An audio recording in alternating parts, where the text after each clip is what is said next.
हमारे चैनल पे आपका स्वागत है। आज हम प्रसिद्ध समाज सुधारक करशन दास के रोमांचक जीवन के बारे में बात करेंगे।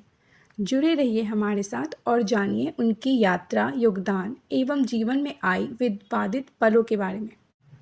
करशन दास का जन्म भारत की 19वीं सदी के अंत में एक छोटे से गांव मोतीवडाल, भावनगर, गुजरात में हुआ था। उनका जन्म कपोल जाति में हुआ था।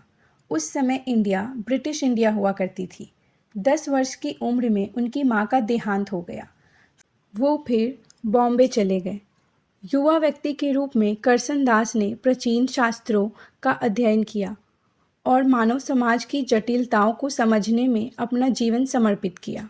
उन्होंने एल्फिनस्टोन इंस्टीट्यूट स्कूल इन बॉम्बे, जो कि आज एल्फिनस्टोन कॉलेज मुंबई में, अपनी पढ़ाई के लिए दाखिला लिया, परंतु कॉलेज ड्रॉप आउट हो गए।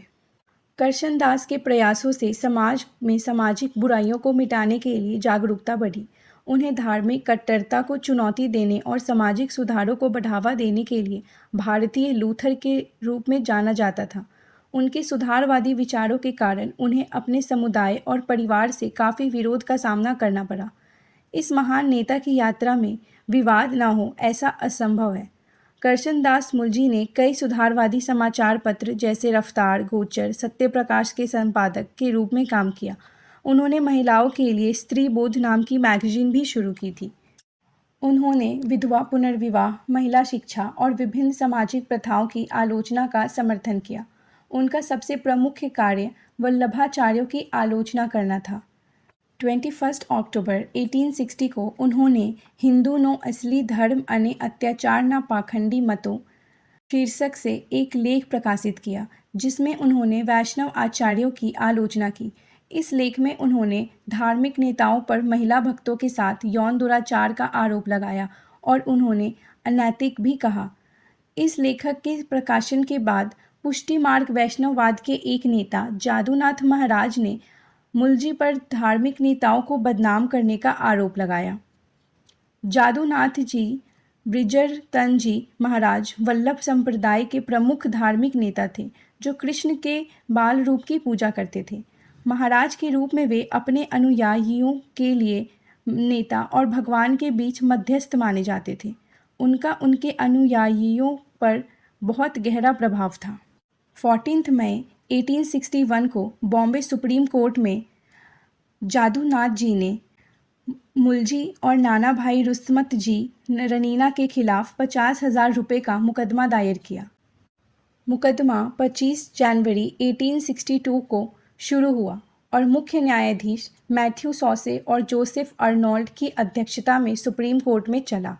31 गवाहों और प्रतिवादी पक्ष के 33 गवाहों की सुनवाई के बाद 22 अप्रैल 1862 को फैसला करशन दास मुलजी के पक्ष में दिया गया। मुख्य न्यायाधीश जोसेफ अर्नोल्ड ने शक्तिशाली और भ्रष्ट नेता के खिलाफ लड़ने के लिए मुलजी की सराहना भी की और धर्म पुजारियों के बुरे आचरण को उजागर करने के लिए प्रशंसा की। उन्होंने कहा, सार्वजनिक पत्रकार एक सार्वजनिक शिक्षक है, प्रेस का सच्चा कार्य, जिसके द्वारा यह सही रूप से आधुनिक विश्व की महान शक्तियों में से एक बन गया है। यह लोगों को शिक्षित और प्रबुद्ध करने का कार्य करती है। कोर्ट ने वादी को 11,500 रुपये का हर्जाना देने का भी आदेश दिया। करशन दास के सतत सामाजिक प्रयासों के बावजूद कुछ वर्ग उनको पसंद नहीं करते। उनका मानना है कि हिंदू धर्म में सुधार आवश्यक था और यह अच्छा है क्योंकि रूढ़िवादी रीति रिवाज जातिवाद है। लेकिन करशन दास मुलजी ईसाई धर्म और पश्चिम संस्कृति में बहुत रुचि रखते थे। वह गॉस्पेल गाते थे और उन्होंने कई गुजराती लोगों को ईसाई धर्म में परिवर्तित किया। अंततः मुलजी का काम एक सुधारक और भारतीय उदारवादी आंदोलन में एक प्रभावशाली व्यक्ति के रूप में पहचान दिलाता है। उनका योगदान समाज की प्रचलित धारणाओं को चुनौती देने और प्रगतिशील सुधारों को आगे बढ़ाने के लिए हमेशा याद किया जाएगा। आपको वीडियो पसंद आई हो तो चैनल को सब्सक्राइब करें और वीडियो को लाइक करें।